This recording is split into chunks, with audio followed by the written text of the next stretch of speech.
क्या आपने कभी ध्यान दिया है कि इस दुनिया में हर चीज की कीमत तय की जाती है? इंसान की हैसियत, उसकी इज्जत, उसकी पूजा तक। जितना महंगा चढ़ावा, उतनी बड़ी भक्ति समझी जाती है। लेकिन उसी दुनिया में एक देवता है जिनके सामने सोना, चांदी, हीरे जवाहरात बिल्कुल बेमानी हो जाते हैं। वो देवता है शिव।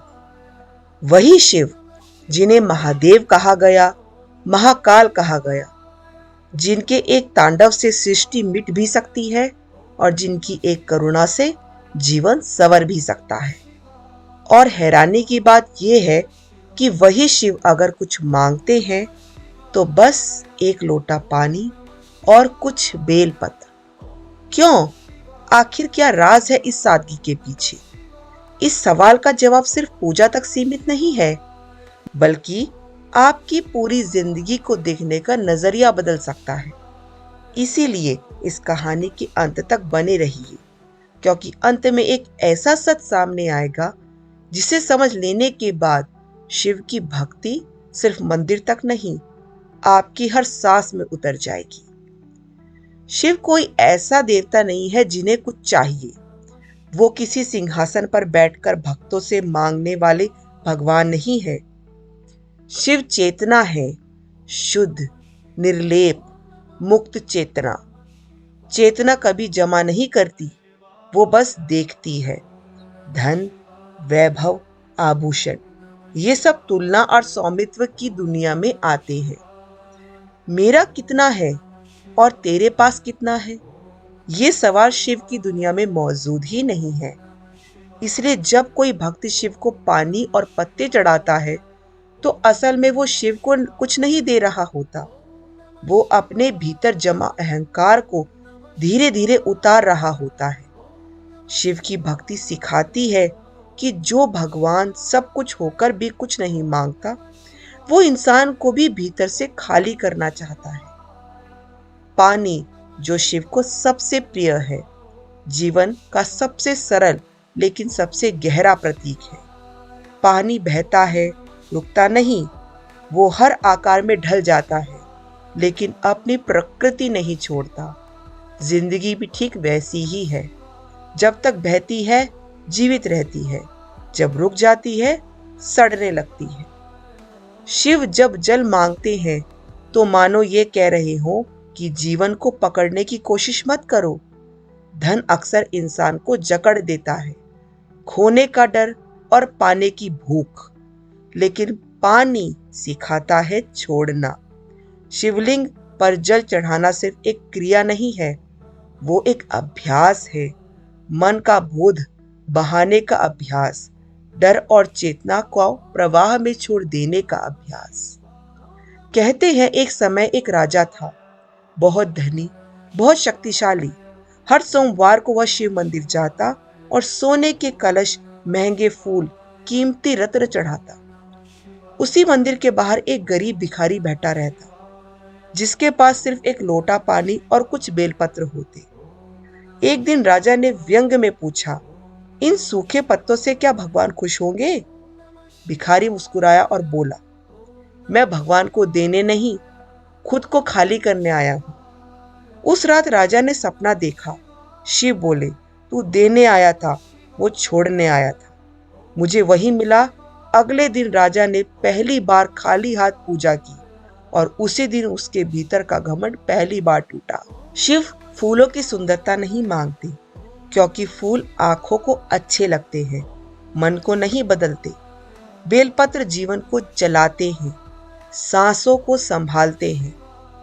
3 पत्तियां, मन, वाणी और कर्म, जब ये तीनों संतुलन में होती हैं, तभी इंसान भीतर से शांत होता है। शिव की पूजा बाहर दिखने के लिए नहीं है, वो अंदर झांकने के लिए मजबूर करती है। इसीलिए शिव की भक्ति अक्सर उन लोगों को खींचती है जो दिखावे से थक चुके होते हैं। सोना अक्सर भक्ति से ज्यादा अहंकार लेकर आता है। मैंने इतना चढ़ाया, मैंने इतनी बड़ी पूजा की। लेकिन शिव भस्म धारण करते हैं, राख, राख याद दिलाती है कि अंत में हर पहचान, हर पद, हर संपत्ति इसी में बदलनी है। शिव की पूजा में अमीर और गरीब के बीच कोई फर्क नहीं रहता, वहां सब बराबर होते हैं। शायद इसी वजह से शिव की भक्ति सबसे ज्यादा मुक्त करती है, सबसे ज्यादा हल्की करती है। एक व्यापारी था, बहुत अमीर, लेकिन भीतर से बेचैन। उसने सुना कि एक साधु शिव से साक्षात्कार कर चुका है। व्यापारी बोला, मुझे भी शिव चाहिए, क्या चढ़ाऊं? साधु ने कहा, जो पकड़े बैठे हो वही छोड़ दो। व्यापारी ने सोचा धन छोड़ना होगा, लेकिन साधु ने कहा, नहीं, अपना डर छोड़ो। उस दिन व्यापारी ने पहली बार शिव को सिर्फ पानी चढ़ाया और उस रात बरसों बाद उसे गहरी नींद आई। शिव का संसार महलों का नहीं, पहाड़ों का है, जंगलों का है, नदियों का है, मौन है। जब आप पत्ता और पानी चढ़ाते हैं तो आप स्वीकार करते हैं कि आप प्रकृति से अलग नहीं हैं। यह पूजा इंसान को मालिक नहीं, संरक्षक बनाती है। यही वजह है कि शिव की भक्ति सिर्फ धार्मिक नहीं, जीवन जीने की शिक्षा है। शिव का वैराग्य जीवन से भागना नहीं सिखाता, वो जीवन से चिपकाव तोड़ना सिखाता है। धन बांधता है, डर पैदा करता है, और पानी और पत्ते कुछ नहीं बांधते, बस चढ़ाते हैं और छोड़ देते हैं। यही असली साधना है। शिव भंडारा नहीं देखते, भावना, नियत, चेतना देखते हैं। शायद इसी कारण कहा जाता है कि भोलेनाथ सबसे जल्दी मान जाते हैं, क्योंकि वो दिल की भाषा समझते हैं, दिखावे की नहीं। अब जरा खुद से एक सवाल पूछिए, अगर शिव सब कुछ होकर भी कुछ नहीं मांगते तो हम इतना क्यों मांगते रहते हैं? शायद शिव की पूजा भगवान को पाने के लिए नहीं, खुद को हल्का करने के लिए है।